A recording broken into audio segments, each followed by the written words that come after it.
Hello, sis. I'm looking at souvenirs right now. What would you like?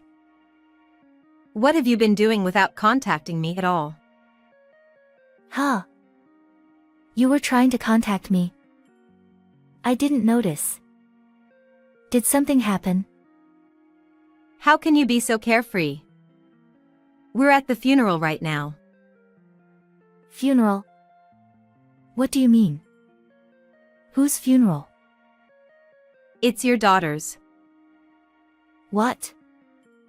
What do you mean? My niece Melissa collapsed the same day my sister left her with me to go on a trip.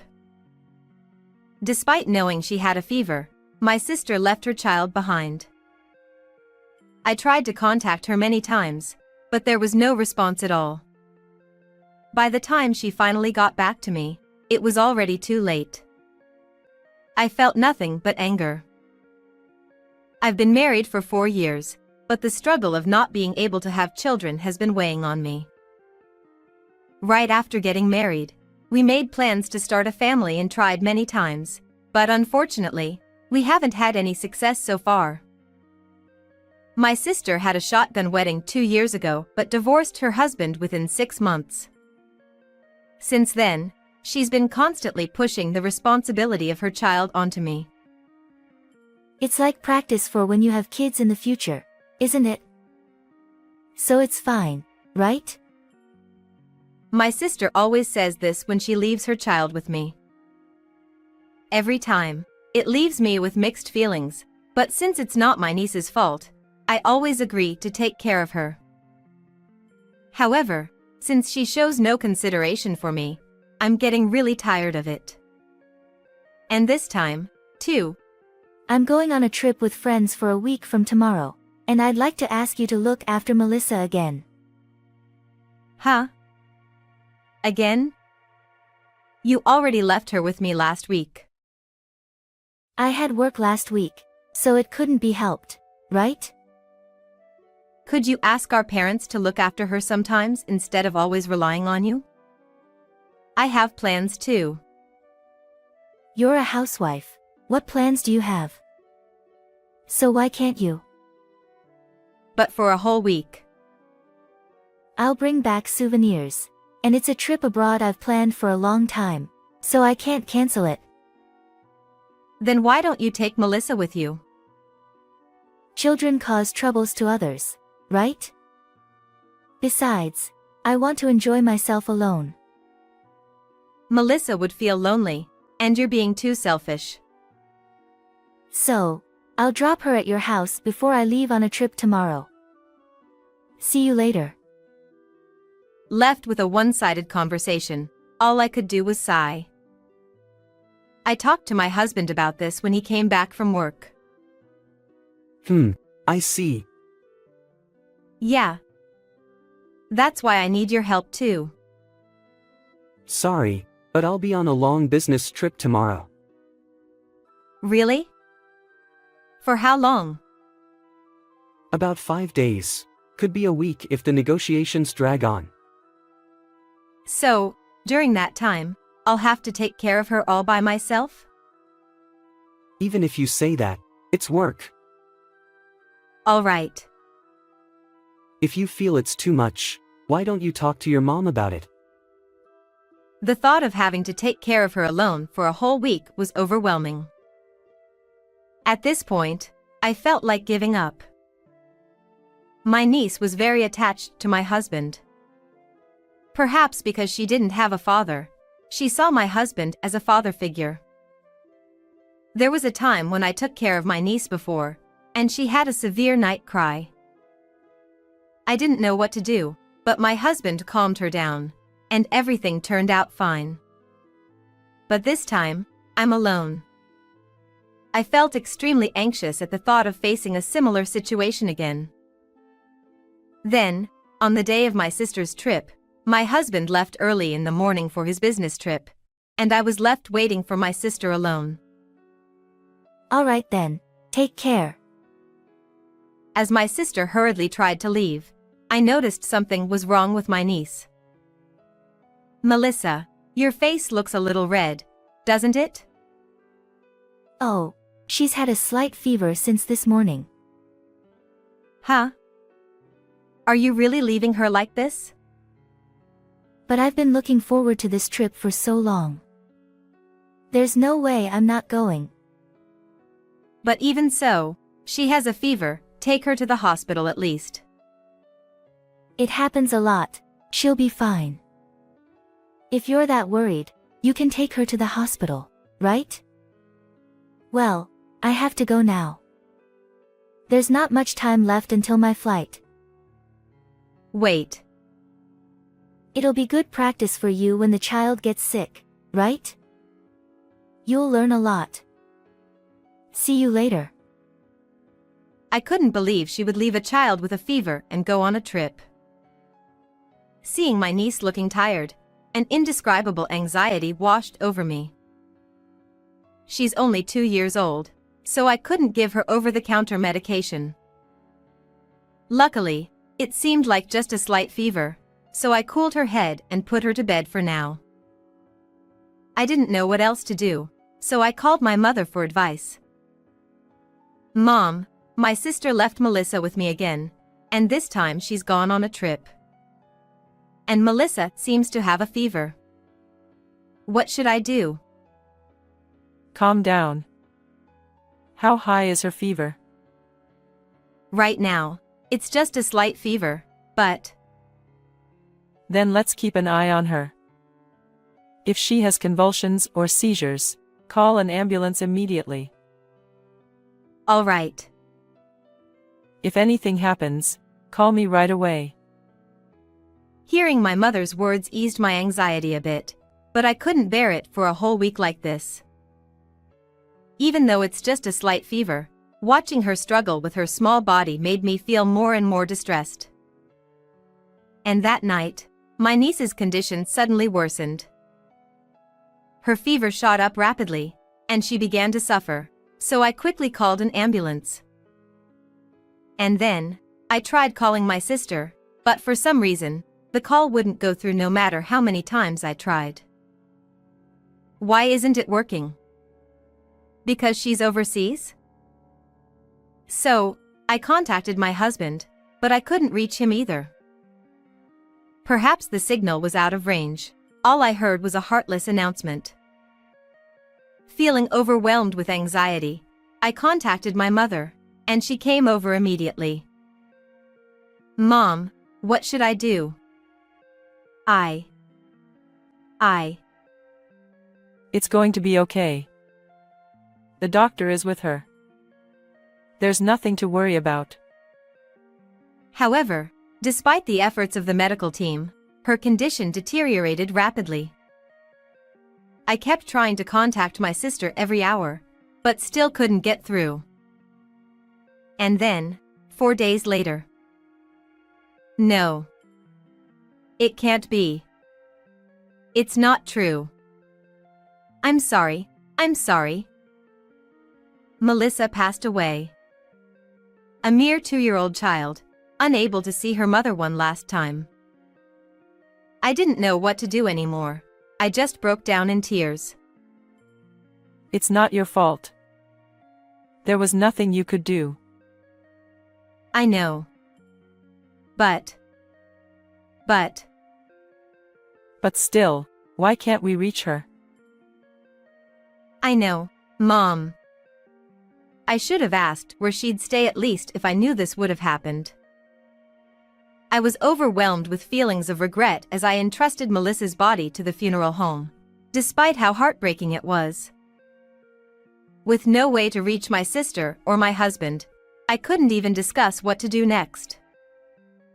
My husband's trip was supposed to end tomorrow, so all I could do was wait for his return.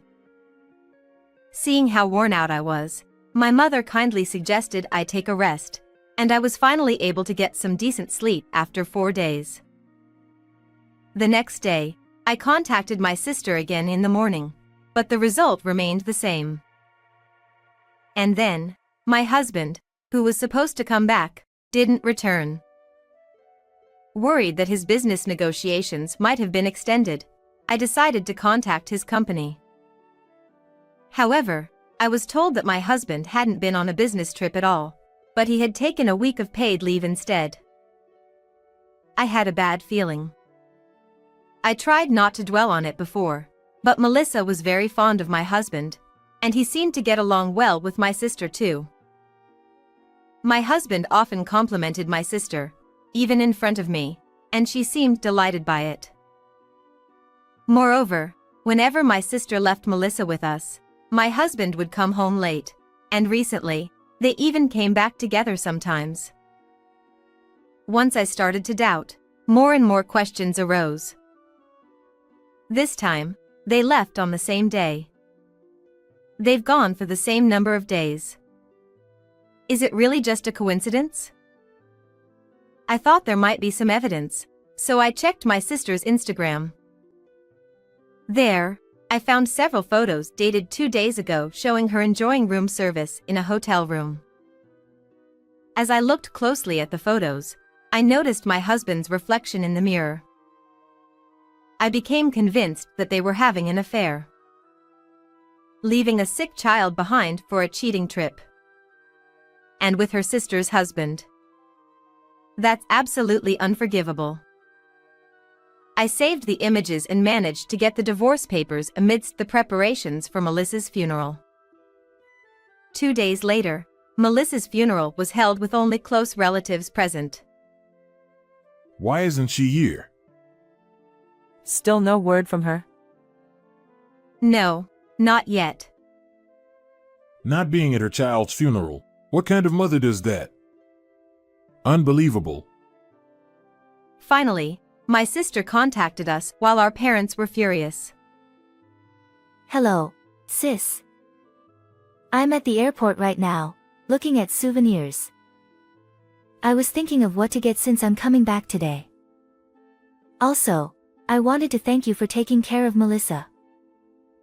What have you been doing all this time? Just on a trip. I called you many times. Why didn't you answer? Huh. Sorry, I didn't notice. Maybe because I was overseas. Anyway, is there anything you want? I'm in the middle of a funeral right now, so let's talk later. Huh. Whose funeral? It's your daughter's. Huh. What do you mean? Melissa passed away 2 days ago. Wait, I don't understand. It's because you left Melissa, who had a fever. She kept calling out mommy, mommy until the end. It's as if you've killed your own child. Wait, hold on. If you can't believe it, then come back home right away. That night, unbelievably, my sister returned home with my husband. As I watched my husband comforting my sister, who was breaking down in tears as she looked at the picture of Melissa, I felt a sense of disgust. I'm sorry. If only I had been there for you. I'm really sorry. I'm sorry to interrupt you crying, but there's something I want to ask you. What is it? Since the night you went on your trip, I've been trying to contact you every day. I called you, I sent emails, and messages on WhatsApp. But I never heard back from you. Why? Well, that's because I was overseas, so my phone didn't work. Well then, what about this? Then, I showed my sister the photos from her Instagram. This was posted 4 days ago, right? If you were able to post, it means at least you had internet in the hotel, correct? Well, that's... You noticed my messages, but you chose not to respond because it was inconvenient for you, right? That's why my WhatsApp messages were never marked as read. But that was because you simply didn't want to communicate with me. Am I wrong? That's not true. Well then, let's ask the other person in this photo. Other person. Hey, did you enjoy your trip with my sister? Huh. I zoomed in on the photo and showed it to my husband and sister. They turned pale. Both of our parents were also staring at the photo with wide eyes. Clearly, the person reflected in this mirror is you, isn't it? How do you explain that? Huh. Maybe it just looks like me. I mean, I was on a business trip. I contacted your company.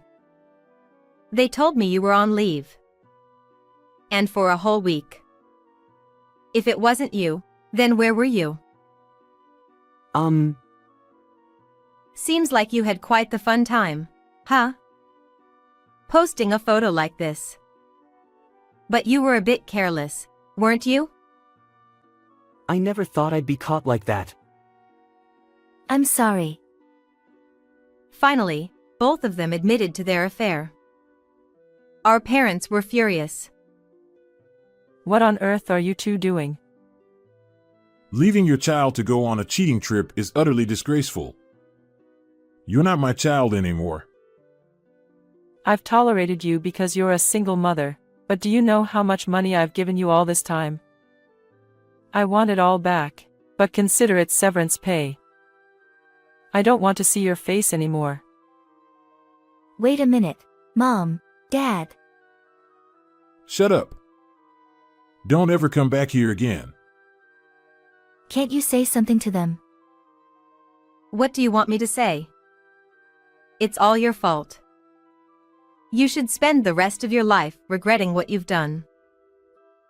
I couldn't forgive my sister for disregarding the life of my child, so I spoke harshly.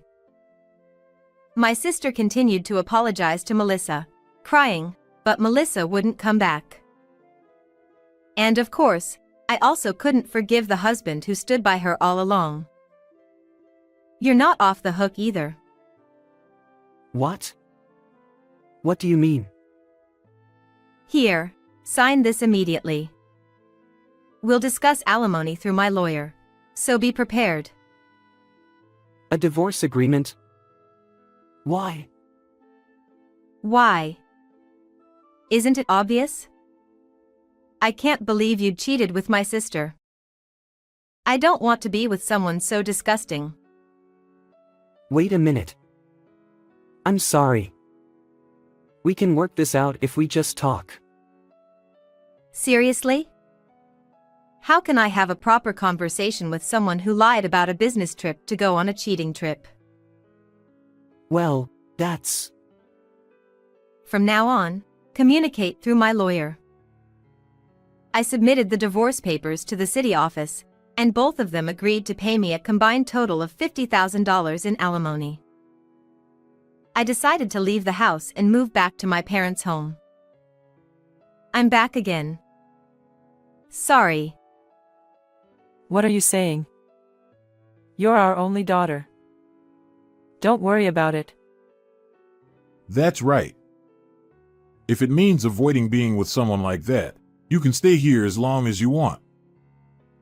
I'll be staying here for a while. Thank you. Afterwards, it seems my sister and husband got together, but their values didn't align, and they broke up after about 6 months. My sister ended up working tirelessly day and night to pay off the alimony, and now she lives in a rundown apartment, barely making ends meet. As for my husband, he worked at the company for a while, but his affair was exposed, making it uncomfortable for him to stay. After repaying the alimony, I don't know where he went. Well, it really doesn't matter to me anymore. I'm living a leisurely life without anyone pushing anything onto me. I've been planning a trip with my parents, and I'm glad I finally felt a sense of freedom after a long time. Although I'm happy to be single for a while, I still want children, so I hope to find a wonderful partner someday.